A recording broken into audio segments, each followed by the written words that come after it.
De nada. Ahí está, ahí te aprobé. Recording in Gracias. progress.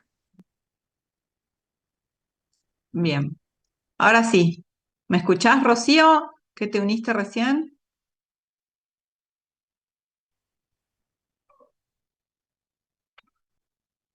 ¿Me escuchan las cuatro, chicas? Ah, listo, ahí te leo. Bien, perfecto. Bueno, les voy a...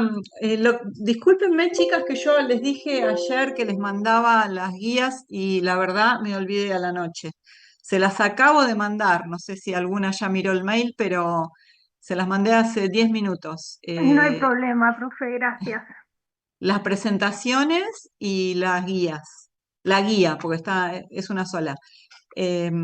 Los temas del sistema nervioso central em, son básicamente, bueno, una introducción del sistema nervioso central y las diferencias con respecto al periférico, y después vamos a abordar dos conjuntos de drogas, las drogas que son para la epilepsia y en la segunda clase las drogas que son para el Parkinson, ¿sí?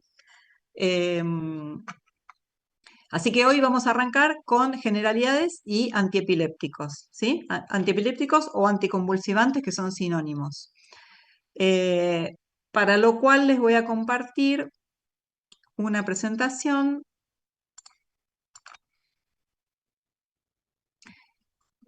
Ay, díganme si se ve bien ahí.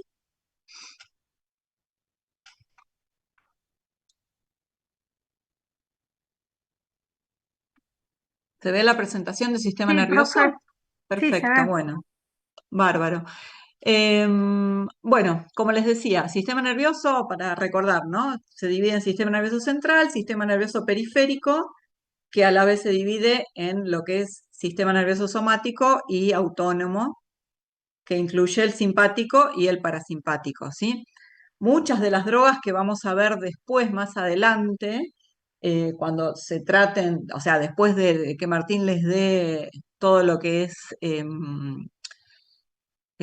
farmacodinamia, ¿sí? Todo lo que es receptores, agonistas, antagonistas, que es lo que están empezando a ver ahora. Bueno, cuando vean eso, después vamos a hablar de distintos sistemas, ¿sí? Y entonces ahí vamos a nombrar muchas de las drogas que actúan en lo que es el sistema nervioso periférico. Pero bueno, ahora puntualmente arrancamos con lo que es sistema nervioso central, ¿sí? Sistema nervioso central, básicamente ay, ahí está. Las sinapsis son similares, lo que pasa es que vamos a ver que hay algunas pequeñas diferencias con respecto a lo que es periférico, pequeñas y grandes a la vez, ¿no? Lo que es esta figura que están viendo ahora, que ven una sinapsis típica, eso es lo mismo de lo que ustedes ya conocen, ¿sí? De materias anteriores. Pero bueno, para recordar, porque ahora importa mucho cada uno de estos puntos de la sinapsis, porque son puntos en donde uno puede abordar con el tratamiento farmacológico, ¿sí? O sea, uno puede interferir cada uno de estos momentos de la sinapsis con una droga, ¿m? Dependiendo del tipo de droga que sea y la actividad que se necesita modificar. Entonces, recordando, tenemos por un lado lo que es la síntesis de los neurotransmisores, que eso ocurre en el soma, ¿sí? En el cuerpo de la neurona. Esos neurotransmisores son transportados a lo largo de todo el axón, bueno, acá está el dibujito, son transportados hasta lo que es la terminal presináptica, ¿sí? Los neurotransmisores están Profe, almacenados. Sí, perdón, profe, decime. recién avisó una chica que está otra chica en espera, una compañera en espera. A ver, Gracias, profe. no, de nada, pero no me sale, a ver.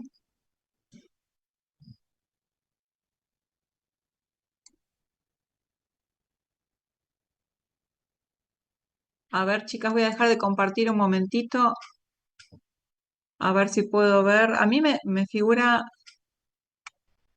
a ver, Milagros es la que está en espera.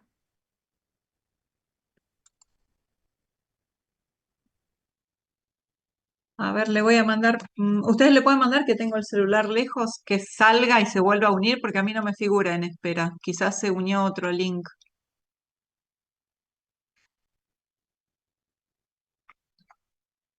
Sí, profe, Ah, ahora sí, listo, no me manden nada. genial. Ahora sí me apareció. Vamos a esperar un cachito que se conecte.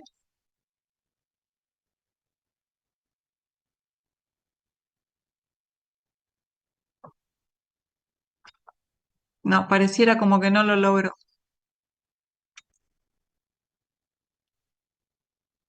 No, no lo logro. A ver ahí. ¿Ahí escuchás, Milagros? Figura que estás conectada. ¿Estás escuchando?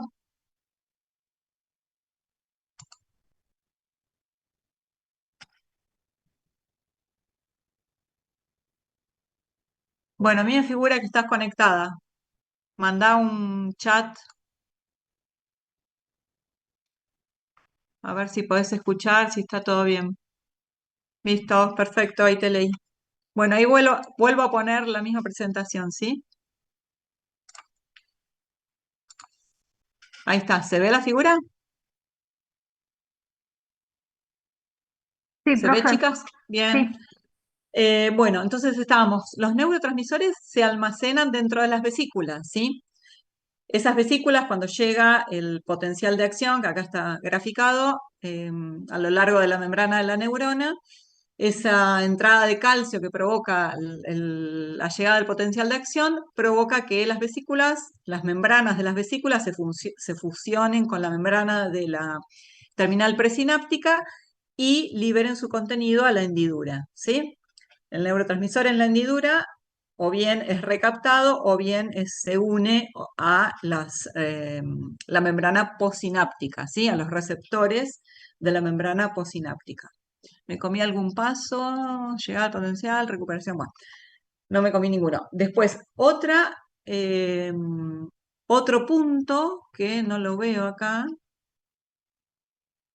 recuperación de parte del neurotransmisor. Bueno, otro punto en donde puede interferir una droga, un fármaco, es actuando sobre el neurotransmisor. Una vez que está en la hendidura, ¿cómo finaliza su acción? O bien, como les dije, porque es recaptado, ¿sí? Lo que acá está en el punto 7, o porque se une a los receptores posinápticos, o porque alguna enzima lo degrada, ¿sí? Por ejemplo, en el caso de la acetilcolina, la colinesterasa que está en la hendidura es la que degrada esa acetilcolina y finaliza su acción, más que por recaptación, ¿sí? Depende del neurotransmisor la forma en que finaliza su acción, ¿m? Que esa justo acá no está nombrada, pero también se puede actuar sobre la enzima que lo degrada, ¿sí? Sobre cada uno de estos puntos puede haber drogas que interfieran, ¿sí? Eh, otra que no les nombré, pero también puede ocurrir, es drogas que actúen sobre la síntesis. Bueno, el punto uno que dice la síntesis, que actúen sobre la síntesis, ¿sí? Una droga que me estimule, me, mm, eh, me module la enzima activándola, que es necesaria para la síntesis del neurotransmisor también, ¿sí? Existen fármacos eh, de distintos tipos para todos los puntos.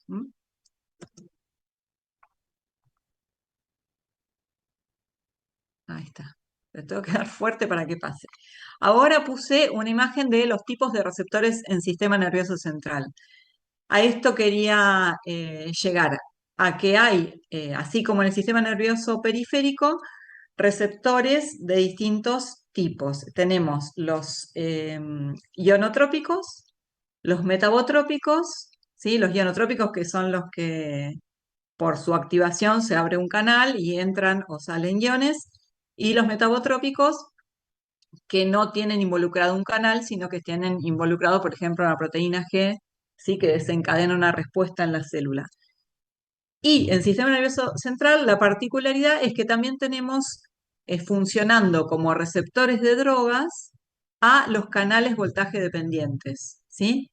lo que suelen llamarse en la bibliografía voltage gate channel, ¿sí? O sea, canal activado por voltaje, ya sea canal de sodio, canal de potasio, canal de calcio, ¿sí? Hay muchos canales en las neuronas eh, que son puntos blancos de acción de distintas drogas. ¿M? Bueno, este es un resumen de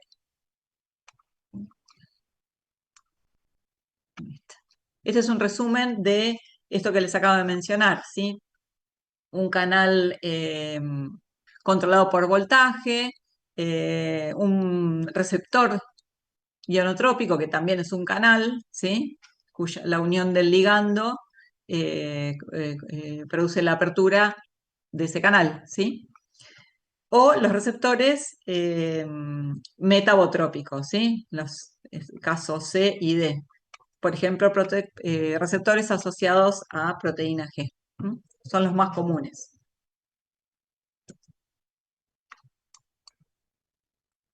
Ahí está. Bueno, en sistema nervioso central, ¿cuáles son los neurotransmisores sobre los que nos vamos a enfocar de todos los que hay?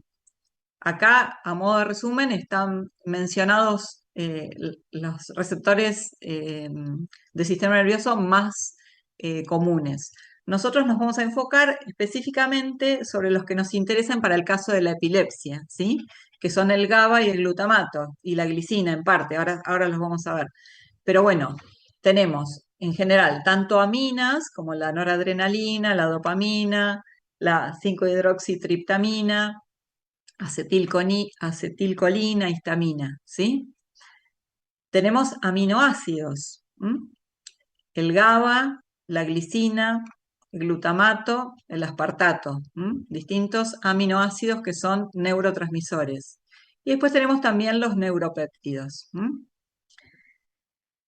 Nos vamos a enfocar sobre los más abundantes y, como les decía, los que más nos interesan para lo que es epilepsia, que son el GABA y el glutamato. El GABA es el neurotransmisor inhibitorio más importante en el sistema nervioso central. Y el glutamato es el neurotransmisor aminoácido excitatorio más importante en el sistema nervioso central, ¿sí? El GABA es inhibitorio, el glutamato es excitatorio, acuérdense eso.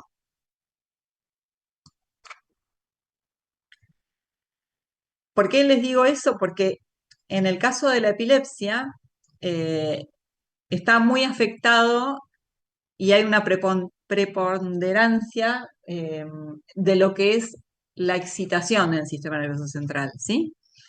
En general decimos que en el sistema nervioso central siempre hay un equilibrio entre lo que es la inhibición y la excitación, ¿sí? Las ramas inhibitorias, ya les digo, comandadas principalmente por las ramas GABAérgicas, y lo que es la excitación, representada principalmente por los neurotransmisores aminoácidos excitatorios como el glutamato, ¿sí? Entonces, cuando está todo en equilibrio y todo está funcionando bien, se trata justamente de ese equilibrio delicado entre una vía y la otra. Cuando existe un desequilibrio, ya sea por el motivo que sea, por enfermedad, por cáncer, por estrés, por lo que sea, y ocurre un desbalance, ¿sí? Una vía se expresa más que la otra, ahí es cuando ocurren las enfermedades o síndromes como por ejemplo la epilepsia, ¿sí? O las característicos de excitotoxicidad, como por ejemplo el Alzheimer, el Huntington o los ACV, ¿sí? O el Parkinson, que lo vamos a ver más adelante.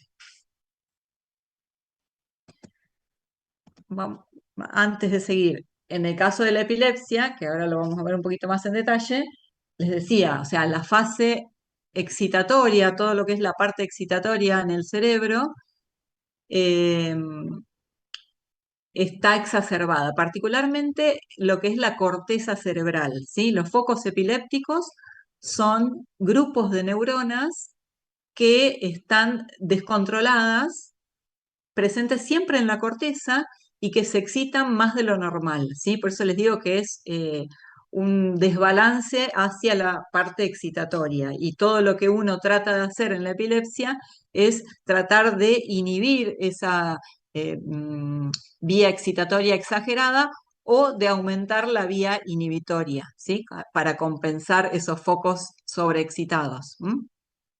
Ahora después lo vemos más en detalle. Bueno, acá está resumido básicamente lo mismo que les dije al principio, ¿no? Que todos los pasos en una sinapsis en sistema nervioso central, en donde vemos la parte presináptica, la parte posináptica y las vías accesorias, ahí está, de vuelta Milagros. Bueno, está más o menos resumido lo mismo, ¿sí? Los puntos de acción farmacológica, ya sea en lo que es el almacenamiento, la liberación, la recaptación, y acá les menciono algo que no estaba al principio, la recaptación a células anexas, ¿sí? También existe un peso, una importancia hay que darle a lo que es el neurotransmisor que se retoma, sí, se retoma, se recapta, no solo por las neuronas presinápticas, sino también, en el caso del sistema nervioso central, por las células de la glía, ¿sí? Las células gliales, que no son neuronas, pero que sí tienen importancia porque son capaces de retomar esos neurotransmisores a través de transportadores o bueno, sobre los que también se puede actuar farmacológicamente, o bien acciones de los neurotransmisores, no solo en la neurona postsináptica, sino también en otras neuronas de vías que están interrelacionadas, ¿sí? Y a eso también quería llegar, no olvidarme de mencionarles esa gran diferencia que hay en lo que es sistema nervioso periférico, en donde siempre vemos una neurona presináptica que actúa, que el neurotransmisor actúa sobre una neurona postsináptica, ¿sí? Es una vía directa. En el caso del sistema nervioso central, la gran diferencia con respecto a periférico es esto justamente. Además de que hay células anexas de la glía, hay muchas vías nerviosas que están interrelacionadas con la vía principal. Incluso a veces no podemos definir una vía principal, sino que son vías que están interconectadas unas con otras, ¿sí? En donde el neurotransmisor liberado en esa sinapsis actúa en más de una neurona, ¿sí? Eso es muy común en sistema nervioso central. Por eso también es muy difícil cuando uno hace una intervención farmacológica estar seguros de que de el punto final a donde va a actuar, ¿sí? Porque por ahí uno supone que actuando en esta sinapsis solamente voy a ver una respuesta en esta vía y no, también voy a ver una respuesta en las vías accesorias, ¿sí? Que están también interconectadas. Entonces, eso es una gran diferencia en lo que respecta al sistema nervioso central con respecto a periférico. Hay tres grandes diferencias. Una es esta. Otra gran diferencia, que ahora la vamos a volver a mencionar unas filminas más adelante, es que los neurotransmisores, las vías de síntesis de los neurotransmisores a nivel central, muchos están relacionados entre sí. ¿Sí? Por ejemplo, la síntesis del GABA. El GABA parte del glutamato en su síntesis. Entonces, si yo afecto la síntesis del glutamato, también estoy afectando la síntesis del GABA, ¿sí? También es una complicación cuando uno quiere hacer una intervención farmacológica, porque el metabolismo de un neurotransmisor está relacionado con el metabolismo del otro. Y por último, la tercer gran diferencia con respecto al sistema nervioso periférico es que uno cuando administra drogas o fármacos que quiere que actúen en la periferia es directo. En cambio, cuando yo quiero una droga que me llegue al sistema nervioso central, tengo que tener en cuenta que tiene que atravesar la barrera hematoencefálica, ¿sí? Entonces, eso también. Las drogas en sistema nervioso central tienen que tener la capacidad de atravesar la barrera hematoencefálica, que no es sencillo, porque tienen que tener una cierta lipofilicidad que les permita atravesar esa barrera o bien tener algún transportador. ¿M? Pero muchísimas drogas que uno en teoría, cuando hablábamos la clase, ¿se acuerdan cuando hablamos del desarrollo de nuevas drogas? La optimización de las estructuras y cómo ir desarrollando el conjunto de fármacos potenciales. Bueno, eso si es una droga que tiene que llegar al sistema nervioso central, es fundamental hacer test y hacer pruebas que me aseguren que esa droga va a llegar al receptor que quiero que llegue, ¿sí? Bueno, bueno, esta misma figura que acabamos de ver, pero si la aplicamos puntualmente a lo que es una neurona GABAérgica, ¿sí? Es decir, una neurona cuyo neurotransmisor es el GABA, una vía GABAérgica. ¿En dónde podemos actuar? Bueno, acá tenemos la terminal presináptica, la célula postsináptica y acá miren qué importancia se le da a la célula glial, ¿sí? ¿Por qué? Porque el GABA se sintetiza, lo que les decía recién, se sintetiza a partir del glutamato, ¿sí? Que es el otro neurotransmisor importante y con acción contrapuesta a la del GABA, ¿sí? El GABA inhibitorio y el glutamato excitatorio. El GABA sintetiza a partir del glutamato gracias a la enzima glutamato descarboxilasa, ¿sí? De hecho, eh, cuando se descubrieron, se empezaron a observar las vías GABAérgicas en el cerebro, se pudieron ver por marcación de esta enzima, ¿sí? Las neuronas que tienen esta enzima son las únicas eh, capaces de sintetizar el GABA. Entonces así se vieron claramente cuáles eran las vías GABAérgicas en el cerebro y se vio que las vías GABAérgicas están por todo el sistema nervioso central y son muy abundantes. El GABA se almacena en las vesículas y se libera hacia la hendidura cuando llega el potencial de acción. ¿Sí? El GABA, una vez en la hendidura, actúa en los receptores de la célula postsináptica o es recaptado. En el caso del GABA, no hay una enzima en la hendidura que lo degrade. La finalización de su acción ocurre solamente por recaptación. Recaptación a la misma terminal presináptica o recaptación, la más abundante, a las células de la glía, ¿sí? Bueno, entra al ciclo de Krebs y se transforma por la GABA transaminasa entrada al ciclo de Krebs de vuelta en glutamato. El glutamato se almacena en forma de glutamina, ¿sí? Gracias a la glutamina sintetasa. Y existen reservorios de glutamina, de manera que la célula cuando necesita glutamato, por acción de la glutaminasa, la vuelve a transformar glutamina en glutamato. Existen reservorios de glutamina grandes, tanto en las células gliales como en las células, las neuronas presinápticas, ¿sí? Bueno, todos estos son los puntos en donde se puede actuar, o sea, yo les menciono todos, ¿no? Después vamos a ver que hay drogas que actúan en distintos puntos. Ah, bueno. Ahora entramos, perdón, ahora vamos a entrar a la descripción de los distintos receptores posinápticos, receptores en general, digamos, que tiene el GABA, ¿sí? Pero no dejen, o sea, recuerden que una droga, en este caso para la epilepsia, no voy a estar fijándome solamente en las drogas que actúan en los receptores del GABA, ¿sí? También vamos a ver que hay drogas que actúan en distintos puntos, ¿sí? No nos enfoquemos solamente en los agonistas o antagonistas del receptor postsináptico. Receptores del GABA hay tres. Se discute si hay dos o tres, porque tenemos, por un lado, el GABA, el receptor GABA A, que es este que están viendo y el más importante, más abundante. Eh, Les digo más importante en términos de que es sobre el que más drogas antiepilépticas actúan, ¿sí?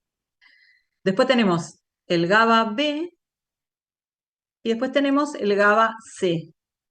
Les digo tres clases por eso, porque está el GABA A, B y C, pero en realidad el GABA C últimamente se está considerando que es un subtipo más de receptor GABA A. Por eso, a veces decimos que hay dos tipos de receptores eh, del GABA ionotrópicos y a veces decimos que hay, perdón, que hay dos tipos de receptores de GABA y a veces decimos que hay tres.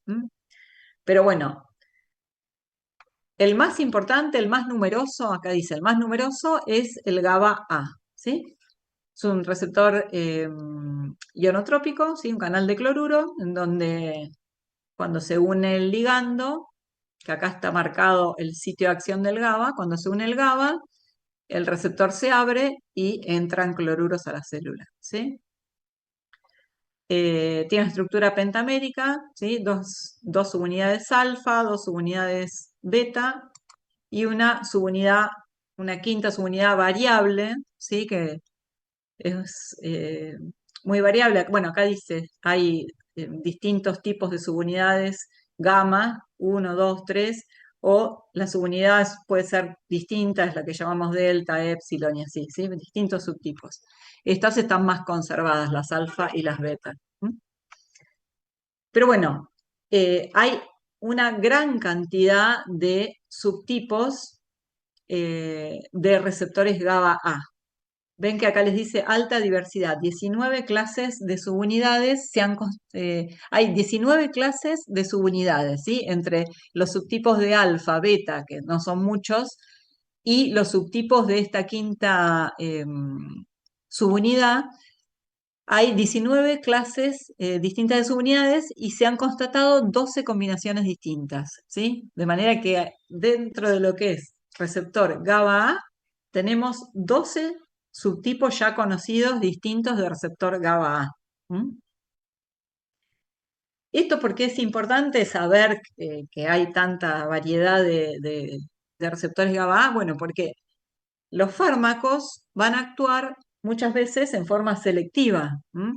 Entonces, vamos a tener fármacos que son lo que se dice amplio espectro, como si habláramos de antibióticos, pero se les dice así. Vamos a tener fármacos antiepilépticos de amplio espectro porque actúan en todos los receptores GABA, quizás, ¿sí? Y después vamos a tener receptores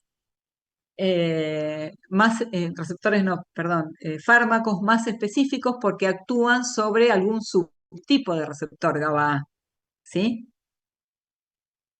¿Y esto por qué me interesa? Bueno, porque quizás yo quiero tener alguna acción más específica y que mi fármaco actúe sobre un determinado subtipo de receptor GABA que está situado en alguna parte del sistema nervioso del cerebro, la corteza cerebral, y quiero que actúe solamente ahí, ¿sí? O sea, puede haber distintos tipos de fármacos. Bueno, receptor GABA es postsináptico, ¿sí? Este está presente solamente en la neurona postsináptica.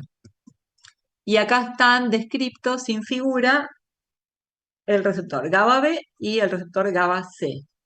El GABA C, lo que les decía recién, es un canal de cloruro y está acá con signo de pregunta si no se puede considerar directamente otro tipo de receptor GABA, ¿sí? En cambio, el receptor GABA B no es ionotrópico, es un receptor metabotrópico, ¿sí? Es una acoplado a proteína G. Puntualmente acoplado a proteína GI, en donde su activación disminuye la conductancia al calcio y aumenta la conductancia al potasio, ¿sí? Pre y postsináptico. Este no le damos tanta importancia, pero sí es importante que sepan que existen receptores metabotrópicos, porque no hay tantas drogas antiepilépticas de uso clínico que actúen sobre este receptor. Hay un par nomás. Bueno. Con respecto a lo que es receptores del GABA, esto les hago hincapié en esto que vuelve a ser el GABA-A, ¿sí? El receptor ionotrópico GABA-A, el más importante, porque en este esquema se ve claramente, se muestra claramente que existen distintos sitios de unión de distintos tipos de drogas a este receptor. Por un lado tenemos en la subunidad alfa el receptor, el sitio de acción del agonista GABA, ¿sí? Está en un lugar y en otro lugar está el sitio de las benzodiazepinas, ¿sí? Que son unas de las drogas antiepilépticas más importantes, las benzodiazepinas, diazepam, clonazepam, alprazolam, ¿sí? Todas las benzodiazepinas conocidas, además de tener acción ansiolítica, también tienen acción antiepiléptica o anticonvulsivante, ¿sí? ¿Y cómo actúan? Bueno, actúan en un sitio alostérico, no son agonistas del GABA, sino que actúan en otro lugar, y lo que hacen es modular de forma positiva la acción del GABA, ¿sí? Hacen que el GABA tenga mayor afinidad por su sitio y por lo tanto mayor acción. ¿M? Y después tenemos otros sitios en donde se unen los barbituratos, ¿sí? Por ejemplo el fenobarbital, y otro sitio donde se unen los anestésicos generales, ¿sí? Propofol, varios conocidos, ¿sí? Alotano, los esteroides. Fíjense que son todos sitios alostéricos, ¿sí? Ninguno se une al mismo sitio del GABA, no son competitivos. Bueno, eso es lo que les quería mencionar en lo que respecta a todo lo que es la vía GABAérgica, ¿sí? Recuerden siempre esto, que tenemos varios sitios de unión. Ah, perdón, una cosa que no les mencioné, ahí les vuelvo a este. eh, ¿Qué ocurre cuando se une el agonista? Se abre el canal y entran cloruros, ¿sí? Esto es membrana postsináptica, estamos hablando. Al entrar cloruros, la membrana se hiperpolariza más todavía. Entonces, es como que esa membrana, esa neurona postsináptica, está más refractaria a nuevos potenciales de acción. Por eso decimos que es una vía inhibitoria, ¿sí? Porque la célula postsináptica queda como más refractaria, ¿sí? Más difícil de que se vuelva a desencadenar un potencial de acción. ¿M?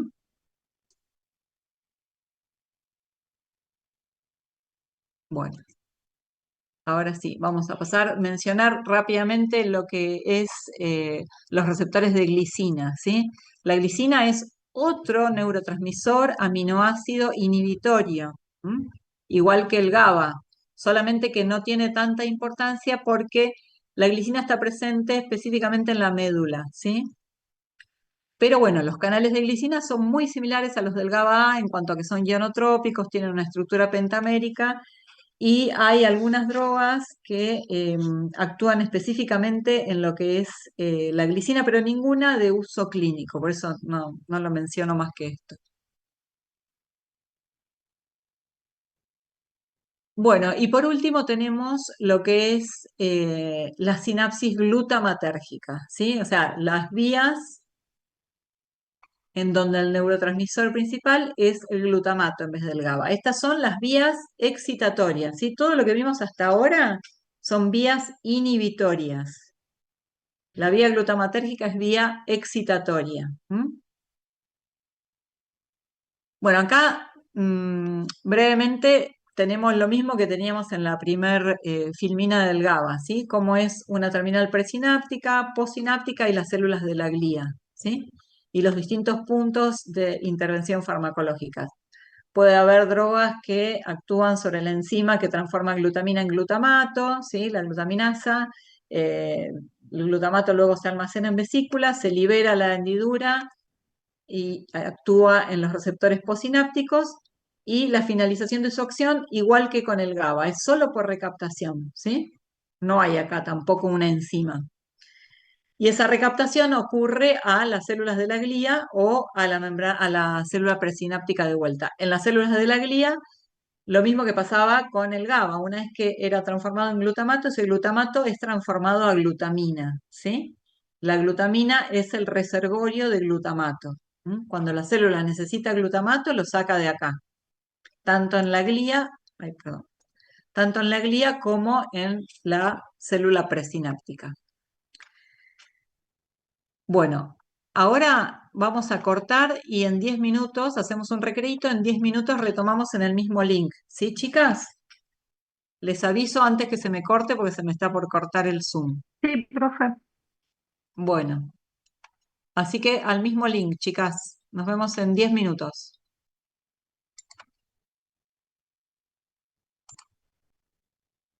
Recording stopped.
Recording in progress.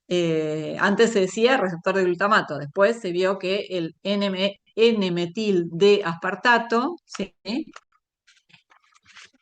O sea, el aspartato, el metil-aspartato, era específico para estos receptores. Entonces se denominó ese subtipo de receptor NMDA. Bueno, es el principal el receptor principal glutamatérgico, ¿sí? Recordemos que estamos hablando de la vía excitatoria. El receptor NMDA es un receptor ionotrópico, es un canal en donde cuando se une el glutamato a su sitio de acción, el canal se abre y, ¿qué pasa? Es un canal catiónico. Entonces, al abrirse, entran sodios, entran calcios y salen potasios, ¿sí? El potasio siempre sale. Pero bueno, en definitiva, ustedes recuerden que entran más cargas positivas de las que salen, ¿sí? Entran muchos sodios, muchos calcios y salen menos potasios. Entonces, en definitiva, entran más cargas positivas de las que salen. Entonces, la célula posináptica, al revés que en el caso anterior del canal de cloruro, en este caso entran cargas positivas. Entonces, la célula posináptica queda como más despolarizada de lo normal, ¿sí? Entonces está más propensa a transmitir un nuevo potencial de acción, ¿sí? Al revés que en el caso del receptor GABA que mencionamos, ¿sí? Que quedaba hiperpolarizado, ¿sí? Entonces a la célula posináptica le costaba más desencadenar un nuevo potencial de acción. Acá al revés, la célula está más propensa porque está más despolarizada de lo normal, porque entraron cargas positivas a la célula. Bueno, este receptor es muy complicado, digamos, porque tiene un sitio de acción del agonista, ¿sí? Del glutamato. Pero además tiene un coagonista, que ese coagonista tiene que estar unido también para que se abra el canal, ¿sí? O sea, tiene que unirse el agonista y el coagonista. Y el coagonista resulta que es la glicina, que es un aminoácido inhibitorio, dijimos. Entonces, bueno, es lo que les decía que en sistema nervioso central todo está mezclado, todo está interrelacionado, ¿sí? Porque tengo que tener bastante glicina cerca de las vías GABAérgicas para que se me active eh, los receptores, perdón, de las vías glutamatérgicas para que se me active el receptor de glutamato, ¿sí? Si yo no tengo glicina, tampoco se van a activar estos receptores. Después tienen otras sustancias que también interfieren en su apertura, que es el zinc, sitios de poliaminas y el magnesio, ¿sí? El magnesio también es un ion que puede bloquear. Se los menciono nada más para que vean que es un receptor bastante complicado en cuanto a distintos sitios de unión de distintas sustancias, ¿sí? Pero también facilita que uno pueda actuar sobre distintos puntos con distintos fármacos, ¿sí? Bueno, esto es lo que es receptor NMDA. Pero yo les había dicho que de lo que es receptores ionotrópicos tenemos tres tipos. Por un lado tenemos el NMDA, y también tenemos el receptor AMPA y el receptor kainato, denominados así también por el agonista selectivo de cada uno. El AMPA y el kainato son igual que el NMDA, tetrámeros, ionotrópicos y al igual que pasaba con el receptor GABA, hay distintos subtipos, ¿sí? Hay 7 subtipos de NMDA hasta el momento identificados. Hay 4 subtipos del receptor de AMPA y 5 subtipos del receptor kainato, ¿sí? O sea, fíjense que hay también mucha variabilidad. Esto es beneficioso cuando uno quiere una droga selectiva. La diferencia del AMPA y el kainato con respecto al NMDA es que estos son canales catiónicos, pero principalmente de sodio y potasio. Algunos también dejan pasar calcio, pero principalmente son de sodio y potasio. Entra sodio, sale potasio. siempre son más las que entran que las que salen, ¿sí? O sea que uno considera que entran cargas positivas cuando se activan. Bien, eso en cuanto a receptores de glutamato ionotrópicos. Pero después tenemos también receptores metabotrópicos, ¿sí? Estos simplemente se los menciono porque todavía no hay ninguna droga de uso clínico eh, que haya llegado, o sea, que haya llegado a la clínica. Justamente hay muchísimas drogas en estudio, ¿sí? En fases, distintas fases de los estudios clínicos, pero hasta ahora ninguna ha llegado a ser comercializada, ¿sí? Pero fíjense que hay 8 subtipos distintos, dos clasificados en cuanto a su identidad de secuencia, de la secuencia de aminoácidos, en 3 grupos, y son todos acoplados a proteína G, ¿sí? Eh, en cambio, que no les dije recién, lo que es, acá todavía no hay ninguno en clínica, pero lo que es receptor del NMDA, receptor NMDA, el principal, ya hay algunas drogas conocidas, como por ejemplo la ketamina, que por ahí la escucharon nombrar, se usa en analgesia.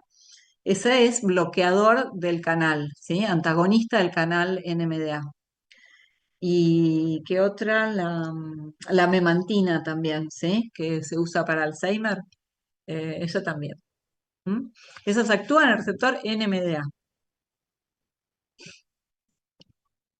Bueno, y por último, y no menos importante, pero por eso quiero que presten atención a esta figura, un ejemplo de sitio de acción de drogas antiepilépticas que es el canal de sodio, ¿sí? Pueden ser dentro de los que son, vieron que yo les dije que teníamos los receptores ionotrópicos, metabotrópicos y los canales iónicos, ¿sí? Los canales iónicos operados por voltaje. Eh, dentro de todos los que hay, que pueden ser canales de sodio, de calcio, de potasio, el, el que es más importante, porque hay muchas drogas antiepilépticas que actúan ahí, es el canal de sodio, que es el que está esquematizado acá, ¿sí? Canal de sodio que se llama Voltage Gate, de acá sale la sigla Voltage Gate Sodium Channel, ¿sí? Este es el nombre más conocido por el que se llama este canal, Voltage Gate Sodium Channel. ¿Qué tenemos acá? Bueno, el canal en su modo abierto, ¿sí? En donde el sodio puede ingresar a la célula porque se abre como esta tapita que tiene del lado interno, ¿sí? Esa parte de la proteína que cuando está en estado abierto se abre esa compuerta. Y hay muchas drogas que acá están en celeste, como por ejemplo la carbamazepina, fenitoína, topiramato, ¿sí? La motrigina, sonizamida, ácido valproico, ¿sí? Muchas drogas muy conocidas y de amplio uso como antiepilépticos que actúan en este canal, ¿sí? ¿Cómo actúan? Bueno, haciendo que el canal se mantenga más tiempo en el estado eh, inactivado, en donde esa compuerta está cerrando el canal, ¿sí? Y se ha visto que, por ejemplo, en el caso de fenitoína, es capaz, porque ustedes dirán, si me actúa en todos los canales de sodio, me hace un desastre en, en la cabeza. Se ha visto que actúan específicamente en los canales de sodio que se activan por alta frecuencia, que son justamente eh, los del foco epiléptico, ¿sí? Entonces, se ha visto que la fenitoína y varias drogas que actúan en canales de sodio actúan específicamente en los canales de alta frecuencia. ¿M? Bueno, ahora vamos a pasar a describir lo que es la epilepsia. ¿M? Todo lo que vimos hasta ahora son generalidades del sistema nervioso central y su neurotransmisión. Ahora, ¿qué es la epilepsia? Bueno, por un lado es uno de los desórdenes más frecuentes del sistema nervioso central, por eso lo estudiamos, ¿sí? Eh, parece que no fuera mm, tan frecuente, pero hay un porcentaje de la población muy alto y cada vez más alto que ha sido diagnosticado con epilepsia.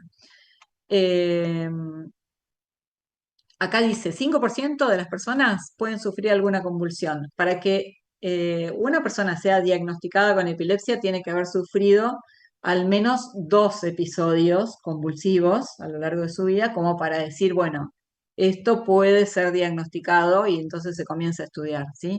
Porque haya tenido un episodio aislado de convulsión no significa que tenga epilepsia. Por ejemplo, un cuadro febril alto puede desencadenar en una convulsión y eso no significa que la persona sea epiléptica. Cuando la persona es epiléptica, tiene, como les mencioné al principio, en su corteza cerebral un foco neuronal anómalo, ¿sí? Se caracteriza la epilepsia por las personas tener un patrón en su electroencefalograma, un patrón desequilibrado y exacerbado, ¿sí? Hay en esos focos epilépticos disparos eh, más frecuentes de lo normal, ¿sí? Las neuronas se disparan unas 500 veces por segundo en esos focos, cuando lo normal son 80 veces por segundo, ¿sí? O sea, ahí ven que son mucho más frecuentes los disparos y las eh, potenciales de acción en ese foco neuronal desequilibrado.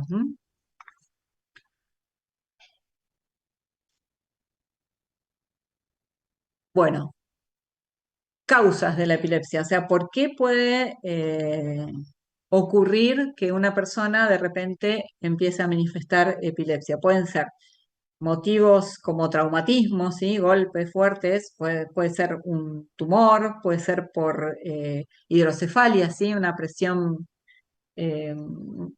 mayor de lo normal sobre alguna parte del cerebro debido a hidrocefalia, por infecciones, por ejemplo, una meningitis, una encefalitis viral, el SIDA, también puede provocar focos epilépticos en la corteza. Un tumor, no sé si les mencioné un tumor, también puede haber una causa genética. Eh, Esas son distintas causas que pueden dar origen a un foco epiléptico y que la persona tenga convulsiones. Pero en el 50% de los casos, o sea, la mitad de las personas que tienen epilepsia son idiopáticas las causas, ¿sí? O sea, no hay causa conocida. Por otro lado, tenemos lo que llamamos disparadores, ¿sí? Una persona que es epiléptica eh, desencadena un episodio convulsivo por algún motivo, ¿sí? En general, siempre hay alguna causa, lo que llamamos disparador, como por ejemplo, eh, el principal es la falta de sueño. Por eso las personas que son epilépticas tienen que prestar especial importancia a seguir un sueño adecuado, ¿sí? Dormir las horas suficientes, porque esa es la principal causa. El principal disparador, no causa, el principal disparador de una convulsión es la falta de sueño. Las luces destellantes son otro disparador. Vieron que hay muchos efectos en los juegos de la Play que advierten esto puede causar convulsiones. Son ese tipo de luces, las luces estroboscópicas, pueden ser un disparador de una convulsión. En el caso de las mujeres, los cambios hormonales, ¿sí? El ciclo menstrual también, el estrés físico, estrés emocional también, son todos disparadores. Eh, las personas que tienen epilepsia, muchas personas, manifiestan que sienten lo que llaman aura, ¿sí? Que es como una sensación, eh, un- una percepción, una sensación que sienten previo a que se les desencadene una convulsión, como por ejemplo sentir un cosquilleo o un olor, algo que es lo que llaman aura, o como un aviso de que les va a venir una convulsión. Que eso, o sea, más allá de que es feo tener una convulsión, pero es como una ventaja se pueden preparar para lo que va a venir, digamos. Bueno, el diagnóstico. El diagnóstico de la epilepsia es por electroencefalograma, ¿sí? Eh, Mediante la realización de un electroencefalograma se ven un patrón de picos y ondas distintivo que permite diagnosticar, ¿sí? Que una persona que tiene epilepsia, aunque no esté teniendo una convulsión en el momento de la realización del estudio, sí puede verse en ese patrón de ondas una característica que hace que se vea y se pueda diagnosticar. El tratamiento de la epilepsia es principalmente farmacológico, ¿sí? En, en la antigüedad había tratamientos, cirugías, ¿sí? Pero bueno, eso ya quedó obsoleto. Aunque hay muchísimas cosas nuevas, actualmente el principal tratamiento para epilepsia es farmacológico, ¿sí? Farmacológico, sin embargo, hay un 20% de personas que son refractarias al tratamiento, que esto se ha hablado mucho últimamente cuando empezó a surgir el aceite de cannabis, eh, porque era muy, y es muy importante por el hecho de que permitía tratar a los chicos, digo chicos porque más que todo fue para niños, es para niños, tratar a los niños con epilepsia refractaria, es decir, epilepsia que no responde a los tratamientos farmacológicos tradicionales, ¿sí? A pesar de la gran variedad de drogas antiepilépticas que hay, a pesar de eso, hay un 20% de las personas, principalmente son niños, que no es posible lograr éxito con los tratamientos farmacológicos. ¿Mm? Es muchísimo 20%, ¿eh? O sea, no suele pasar con otras enfermedades. Bueno, tipos de convulsiones. Hay muchísimas clasificaciones de tipos de convulsiones. em, Depende de la bibliografía y de los acuerdos que se sigan, pero en general la más importante es la que hace la clasificación que hace la Liga Internacional contra la Epilepsia, International League Against Epilepsy, sí. Eh, es la principal clasificación que siguen, ¿sí? Que se sigue actualmente, que clasifica a las convulsiones en parciales y generalizadas. ¿En qué se diferencian? Parcial de generalizada en la zona de la corteza en donde está el foco epiléptico. El foco epiléptico siempre está en la corteza, pero en las parciales está circunscripto, o sea, se conoce el lugar puntual en donde está ese foco epiléptico. En cambio, en las generalizadas no hay un foco epiléptico, es como que se inicia la despolarización exacerbada a lo largo de toda la corteza, ¿sí? En toda la corteza cerebral ocurre al mismo tiempo, se desencadena esos potenciales exacerbados. ¿M? Eso es lo que diferencia las simples las parciales de las generalizadas.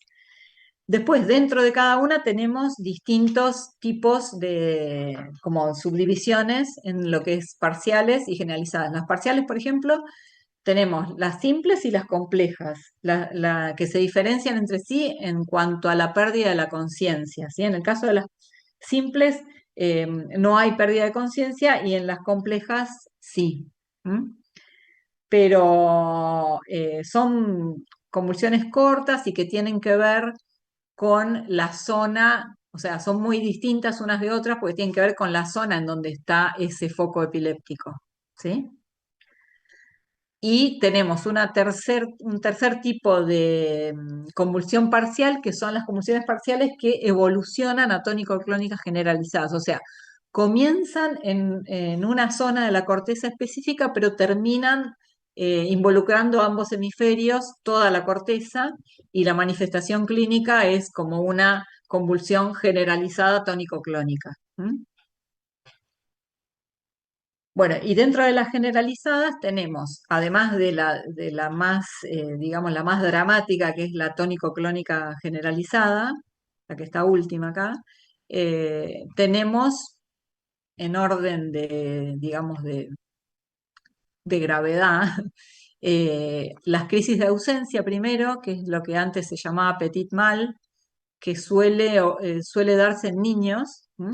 Las crisis de ausencia son como lapsos de pérdida de conocimiento de segundos, ¿sí? Quizás no más de 30 segundos, donde pareciera como que el niño, digo niño porque en general se da en niños, como que queda con la mirada fija, parpadea así un poquito, o hace algún movimiento raro, que es como que pierde la conciencia esos segundos y hace esos movimientos, ¿sí? Es nada más que eso. Y dura unos segundos, ya les digo.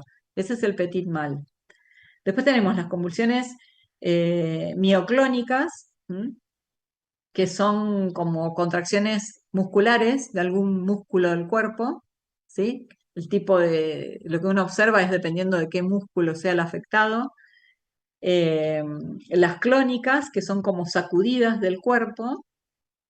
Las tónicas, que son contracciones bruscas, ¿sí? De algún músculo, pero que se contrae mucho, dura pocos segundos, pero es una contracción muy fuerte. Puede ser en la espalda, en los brazos, en las piernas. Y después tenemos las tónico-clónicas, que es como que involucran todo lo anterior, ¿sí? Contracciones severas de algunos músculos, fases clónicas, fases mioclónicas, es como un pedaleo, así, un movimiento eh, de las piernas eh, típico, ¿sí? La persona puede caer al piso, lo más peligroso de estas es justamente los golpes. Bueno, distintos tipos de convulsiones. Bueno, acá en esta tabla lo que se mencionan son los distintos tipos de convulsiones que acabamos de ver y qué drogas se usan para cada tipo de convulsión, ¿sí? Porque, ¿qué pasa? La persona cuando se diagnostica por el electroencefalograma, pero además toda la parte clínica que refiere la persona o el acompañante, ¿sí? Que cuenta cómo es un episodio de convulsión. Entonces, ¿cómo se trata? ¿Con qué fármaco? Normalmente se suele tratar con más de un fármaco. Y si se usa uno de amplio espectro, es decir, que sea capaz de controlar todos los tipos de convulsiones. Si el médico está seguro de que tiene algún determinado tipo de convulsión, puede eh, poner un fármaco más específico, pero si no, de entrada se suele hacer eso. ¿Qué pasa? Que es el problema de los fármacos para la epilepsia, cuando yo trato con un fármaco de amplio espectro, que acá están con siglas, ¿sí? Pero bueno, no importa. Por ejemplo, CZ es carbamazepina, fenitoína, fenobarbital, primidona, BPA es ácido valproico, gabapentina, lamotrigina, ¿sí? BZ son benzodiazepinas. Bueno, pero fíjense que acá, por ejemplo, el ácido valproico, BPA, está presente en todos, ¿sí? Es lo que decimos que es un fármaco de amplio espectro. ¿Por qué? Porque es capaz de controlar todos los tipos de convulsiones. ¿Mm?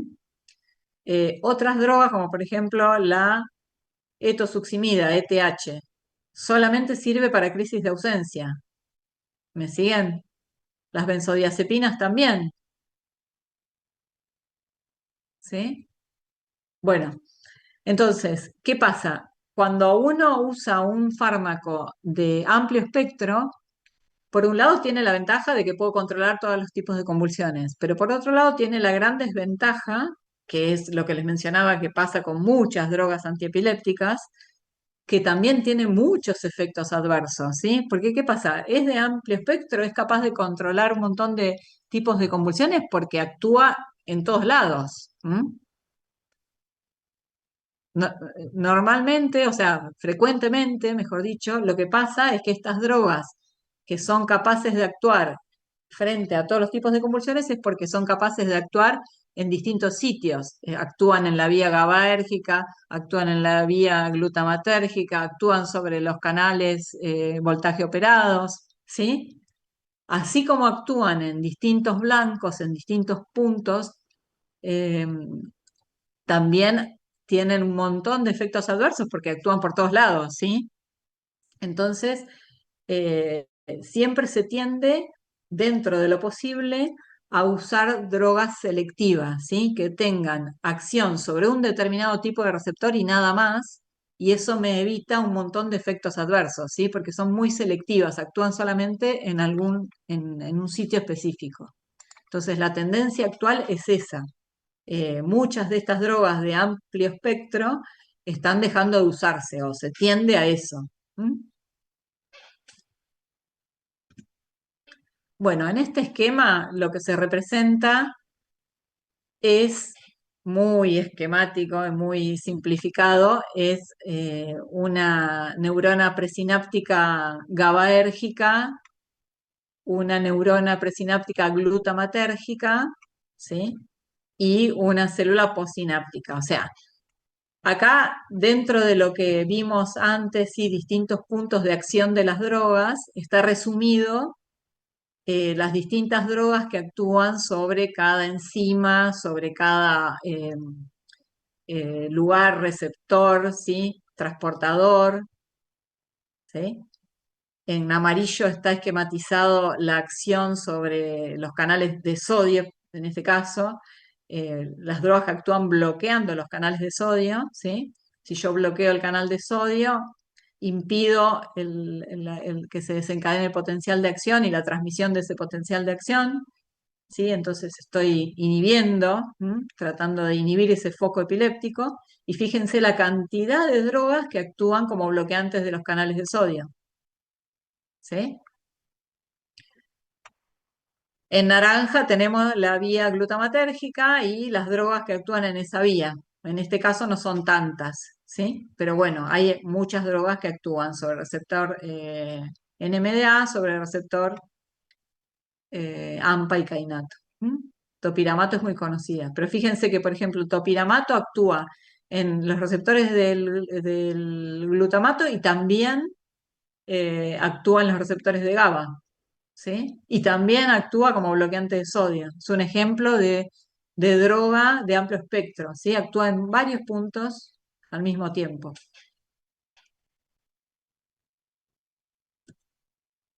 Bueno, y por último, acá tenemos un cuadro. eh, Antes, bueno, está sin completar porque yo antes les pedía una tarea, pero ahora no les voy a pedir eso porque ya tienen demasiado con, con los otros temas de Martín. Va a ser demasiado si además les pido tarea.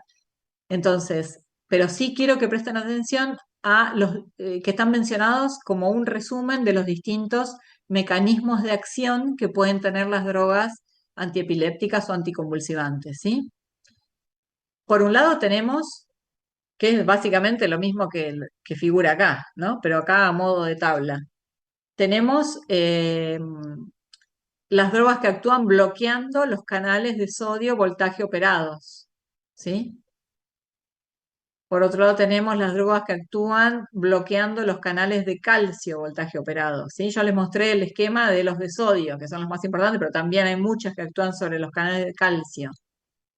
¿Cómo actúan? Bueno, igual, o sea, bloquean esos canales, entonces evitan que